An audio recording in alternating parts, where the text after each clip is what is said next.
Good morning. Yes, you. I'm talking to you. The one with breath in your lungs, fire in your heart, and dreams pounding in your chest like war drums. This is your wake-up call. You've got 24 hours in front of you. Not borrowed, not guaranteed tomorrow. Today. Right now. And the only question that matters is this.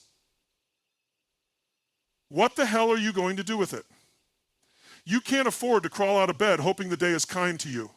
You're not here to play defense, you're here to dominate. To own this day like it owes you everything you've been working for. You think greatness happens when it's convenient, when you feel good, when the stars align? Wrong. Greatness is born in sweat, in discomfort, in the decision to rise when your mind screams no. When you silence the noise, the doubt, the fear, and you say, get out of my way, I'm here to win. Listen to me. The world doesn't reward people who try. It rewards the ones who commit. The ones who demand more of themselves than anyone else ever could. You want that goal, that body, that business, that relationship? Then stop negotiating with your excuses. You think your dreams are waiting for you? They're not. They're walking away. Faster every time you hit snooze. Every time you postpone your passion. Every time you say tomorrow. You want to change your life? Here's the secret. Change what you do first thing in the morning. Change how you show up before the world is watching. Change your standard from I'll try to I must. Because when you raise your standard, you raise your life.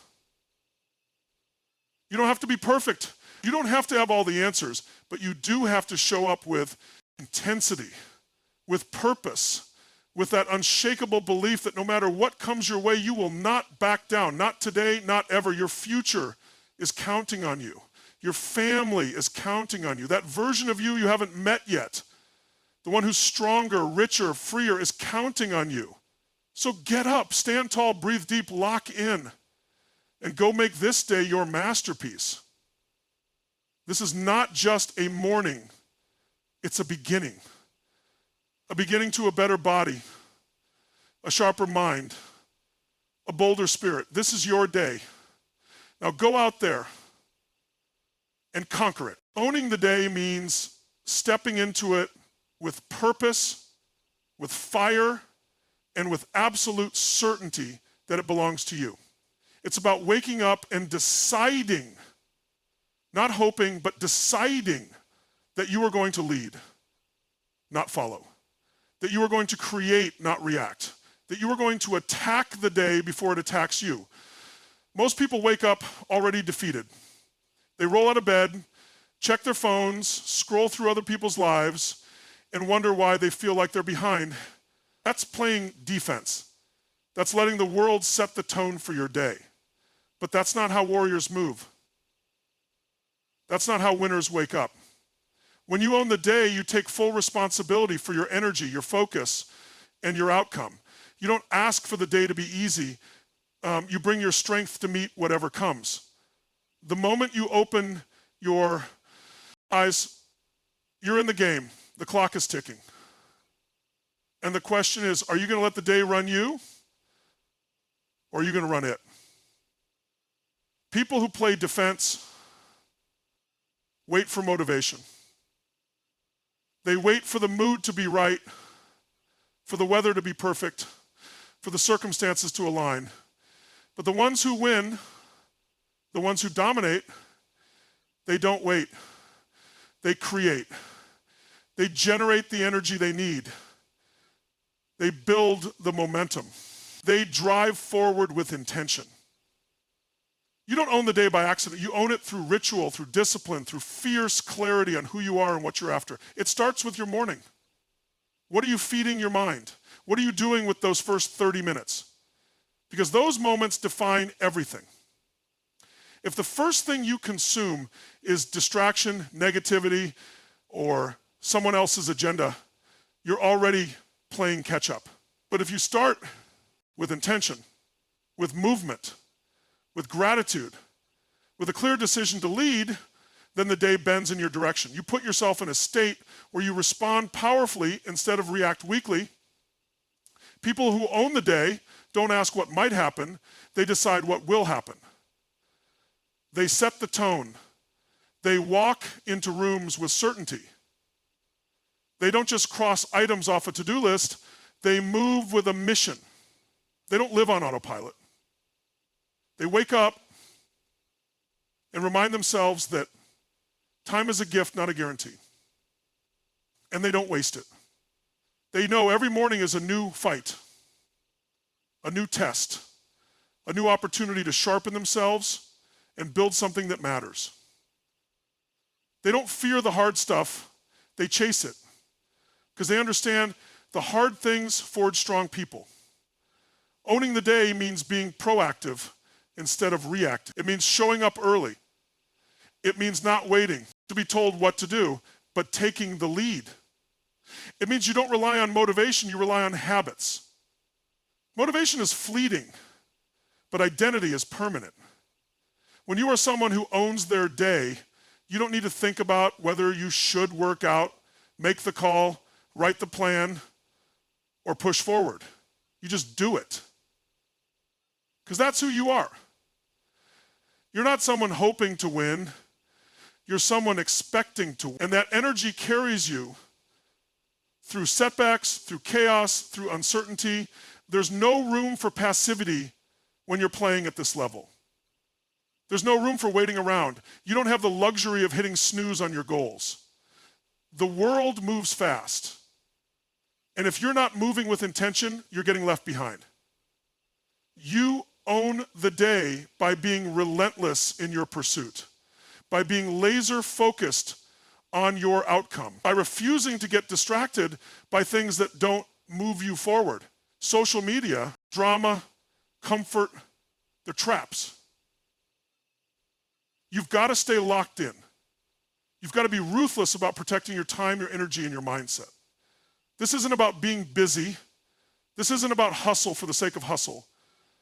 This is about being strategic. Owning your day means every move matters. Every choice counts. You ask yourself, is this moving you toward my vision or pulling me away? And if it's pulling you away, you cut it off. You keep the main thing the main thing. You focus on what builds, not what breaks, what elevates, not what drains. You don't have time to be passive. You don't have time to be indecisive. You either command your day or you surrender it. There is no in between. Greatness doesn't emerge when everything is easy. It's not found on the days when you feel motivated or when everything goes according to plan. It's forged in the fire of discomfort, in the hours when nobody is watching, in the moments where quitting looks more appealing than pushing forward. Discomfort is not the enemy. It's the signal that you're stepping into your next level. It's the pressure that breaks the old version of you so the stronger one can rise. Too many people wait for ideal conditions. They wait for the right mindset, the perfect strategy, the external push. But the truth is, greatness is built when nothing feels right, but you move anyway. Discipline is the engine that powers greatness. It's the daily choice to show up even when you don't feel like it, especially when you don't feel like it, because that's the real test. Anyone can take action when they're pretty much mired in despair. If you can't be depressed because it's sunny and the sun can't hurt you, play the sky. Because if the sun can't hurt you, play the sky. Discipline is the engine that powers greatness. It's the daily choice. Anyone can take action when they're excited. Anyone can train hard when they're fired up. But discipline shows up in the dark. It's the voice inside that says, let's go, when the bed is warm and your body is tired. It's the force that pulls you out of excuses and back into execution. And if you want to be great, you need to live in that space where feelings take a back seat to commitment. The uncomfortable path is the path of transformation. You don't grow stronger lifting light weights. You don't grow tougher avoiding problems. You grow when you're stretched, challenged, tested. When you lean into the moments that make you question yourself and decide to keep going anyway. Discomfort reveals what you're made of. It exposes your limits and gives you the chance to crush them. Most people retreat at the first sign of resistance. The great ones, they lean in. They know that resistance is where breakthroughs happen. It's where the real work begins. Discipline isn't glamorous.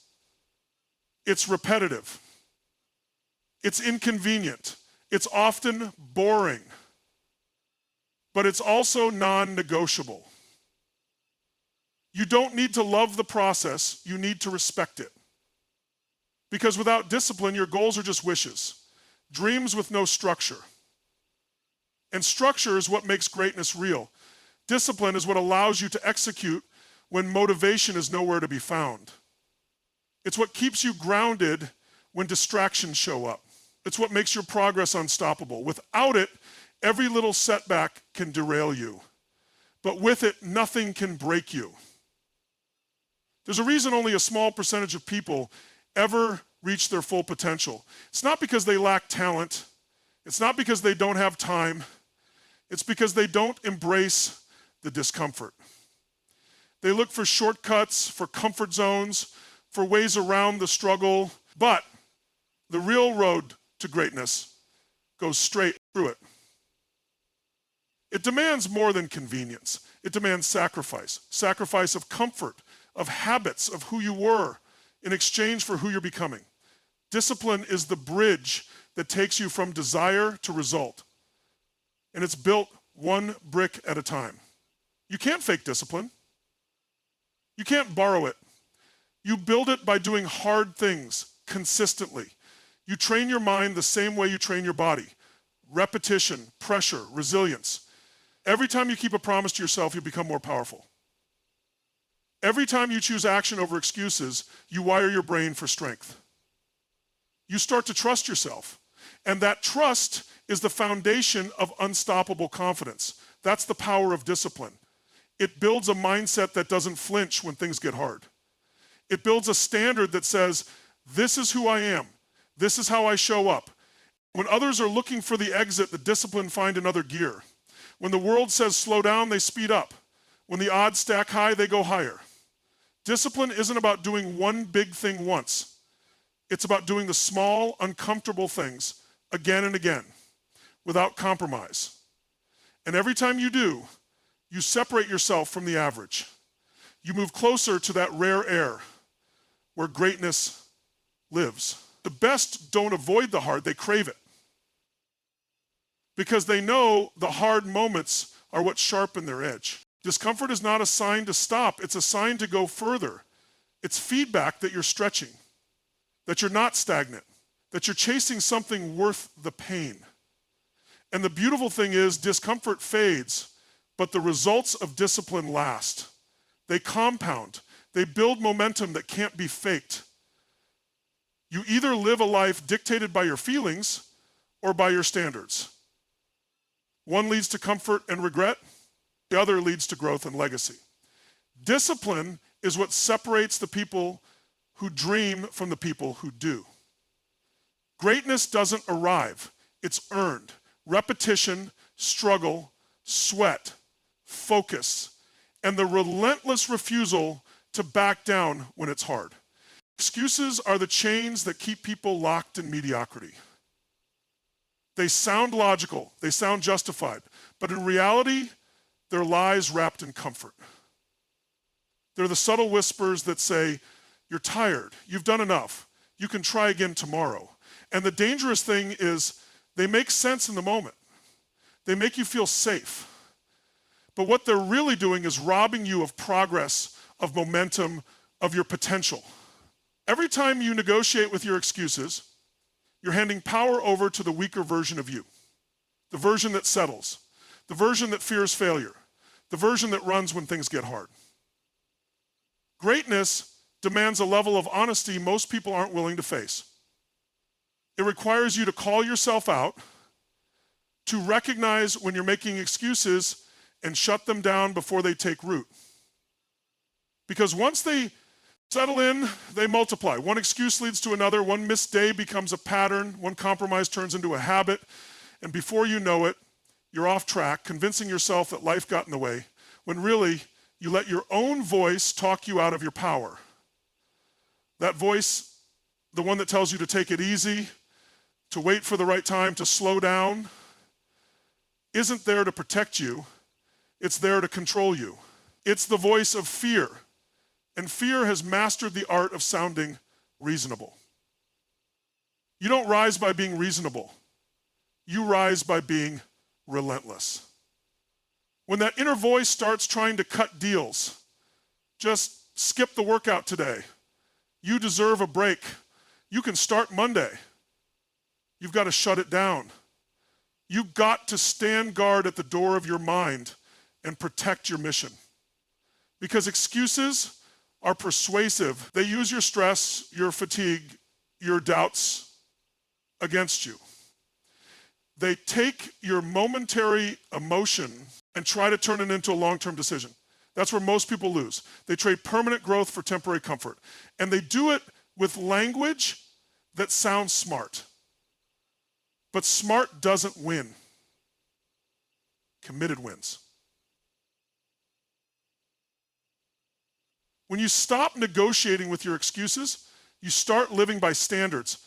Standards don't shift with how you feel. They don't change based on your mood.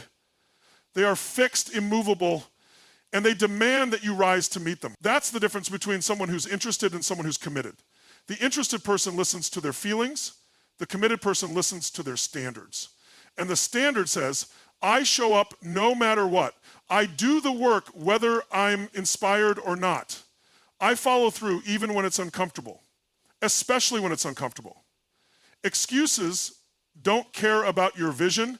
They care about keeping you in the familiar. They don't show up with warning signs. They sneak in dressed as logic. They tell you you're not ready yet, that you need more time, more knowledge, more confidence. But the truth is, you don't need more time, you need more courage. You don't need more motivation, you need more discipline. You don't need perfect conditions, you need to start now with what you have, exactly where you are. Waiting for everything to align is just another excuse in disguise. You've got to be ruthless about this. You've got to treat every excuse like an enemy. Because that's what it is. It's the enemy of your breakthrough, the enemy of your momentum, the enemy of your legacy. Every time you say, I'll do it later, you're choosing comfort over growth. Every time you say, I'm too tired, you're letting your feelings dictate your future. And every time you say, I can't, you're reinforcing a belief system that keeps you small. You've got to break that pattern. You've got to disrupt it with action, with movement, with the kind of energy that says, I'm done listening to that voice. I've got work to do. Excuses don't just hold you back, they build a false identity. The more you use them, the more you start to believe that version of yourself, the version that always needs more time, that never feels ready, that always finds a reason to delay. But that's not the real you. The real you is capable, resourceful, powerful. The real you doesn't wait for perfect. The real you creates results through imperfect, relentless action. And every time, when you reject an excuse and take a step forward, no matter how small, you remind yourself of that power. You reinforce the truth that you are in control. Not your fear, not your doubt, not your tiredness.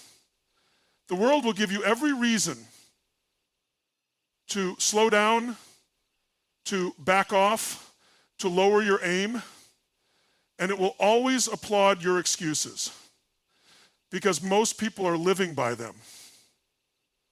But if you want to lead, if you want to elevate, if you want to become the kind of person who inspires, impacts, and conquers, then you've got to live by something stronger than feelings. You've got to stop making deals with your comfort zone and start making commitments to your future. Raising your standard is the moment everything begins to change. It's not a goal, not a dream, not a wish. It's a line in the sand. It's a decision to no longer accept average, to no longer tolerate excuses, procrastination, or anything that doesn't align with who you're meant to become. When you say, I must instead of I'll try, You move from preference to requirement. You shift your identity. You become someone who follows through because it's non-negotiable. Trying gives you room to quit. I must eliminates the exit. It locks the door behind you and says, we're not going back. Most people live their lives in the gray area of, I'll try. It sounds committed. It sounds responsible, but it's weak. It's indecisive. It gives you an out before you've even started. When things get hard, the try mentality gives you permission to back off, to compromise, to settle. But when something becomes a must, you don't. Look for the escape hatch. You look for the way through. The standard is set, and it demands your best. It demands your energy, your time, your consistency, and your grit. Raising your standard is not about being perfect. It's about demanding more from yourself than you ever have before. It's about refusing to allow old habits to define new seasons. It's about stepping into a higher level of commitment and deciding that you will no longer operate beneath your potential. People don't hit massive goals because they're lucky. They hit them because they raised their standard to a level where the goal became inevitable. It was no longer if or when, it was until. They would work until, grind until, show up until, because quitting was no longer on the menu. When you change your standard, everything around you starts to shift. The people, the environment, the conversations you tolerate. You start attracting people who operate with excellence because that's now who you are. You stop accepting half effort from yourself or from others. You begin to notice where you've been shrinking, where you've been playing small, and you start correcting it. A new standard doesn't ask if you feel like doing the work. It assumes the work gets done. The standard becomes the floor, not the ceiling. It becomes your default. You cannot outperform your standard. If your standard is to work hard only when you're motivated, then that's the cap on your progress. If your standard is to stay consistent only when life is easy, then you'll never build anything lasting. But if your standard is to execute no matter how you feel, to push forward no matter what's in your way, then you become a force. A weapon, a person with unstoppable momentum. Your standard determines your trajectory, and most people never rise because their standard stays too low for too long. This isn't about comparing yourself to anyone else. It's about measuring yourself against your own capacity. Deep down, you know when you're giving everything you've got, and you know when you're playing games. The moment you raise your standard, your tolerance for your own lies drops. You can't lie to yourself anymore and be okay with it. You become allergic to your own excuses. You hear them and you cut them off because you know they don't belong to the new you. The person with the higher standard doesn't entertain weak thinking. They correct it. They challenge it. They replace it with action. Saying, I must, builds internal pressure. The right kind of pressure. The pressure that turns coal into diamonds. The pressure that sharpens your edge. It's not stress, it's alignment. It's stepping into a state where your thoughts, your words, and your actions are congruent. When you say you're going to do something, you do it. Not for attention, not for applause, but because that's who you are now. That's your standard. That's the level you operate at. You no longer need someone to hold you accountable. You've become accountable to yourself. Trying is rooted in doubt. It's a soft commitment. It says, I hope this works. But I must is built on certainty. It says, I'll do whatever it takes. And when you operate from that place, you move differently. You speak with more conviction. You take action with more urgency. You stop hesitating, overthinking, and second guessing. You start building, moving, creating, and producing because the bar is no longer survival, it's excellence. The people who rise, the ones who lead, the ones who change their lives and impact others, are the ones who decided that trying was no longer enough. They didn't wait for someone to push them. They didn't wait for the perfect time. They made a shift internally and said, this is who I am now. This is what I expect from myself. And everything changed because their identity shifted first. When your standard changes, your effort follows. Your language changes. Your circle changes. Your results change. Your future doesn't begin someday in the distance. It begins the moment you decide to show up with power, purpose, and presence. Every action you take today is a brick in the foundation of the life you're building. Most people think the future is something that happens later, but the truth is it's being created right now with every decision you make, every excuse you accept, every standard you uphold, and every challenge you lean into or avoid. If you want a strong future, you need to be strong in how you approach the present. Not next week, not next year, but right now. How you show up today speaks volumes about the level of belief you have in your vision. If you treat today like it doesn't matter, you're silently saying your future doesn't matter. If you take shortcuts, procrastinate, or wait for the perfect moment, you're telling the world you're not ready for more. But when you show up with intensity, with intention, with a drive that says, I'm building something that matters, then doors start to open, momentum builds, energy compounds. And before long, you're no longer just dreaming about the life you want, you're stepping into it. The future belongs to the prepared, to the disciplined, to the consistent.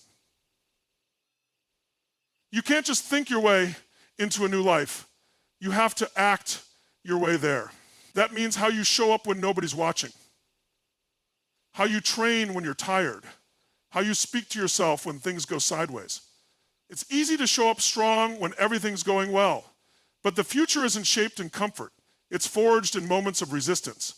In the workouts you finish when your body says quit, in the calls you make when your mind says wait, in the habits you follow through on, not because they're exciting, but because they're essential.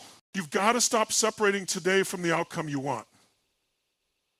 It's not disconnected. Your dream life is not built in the future. It's built in the patterns you commit to now.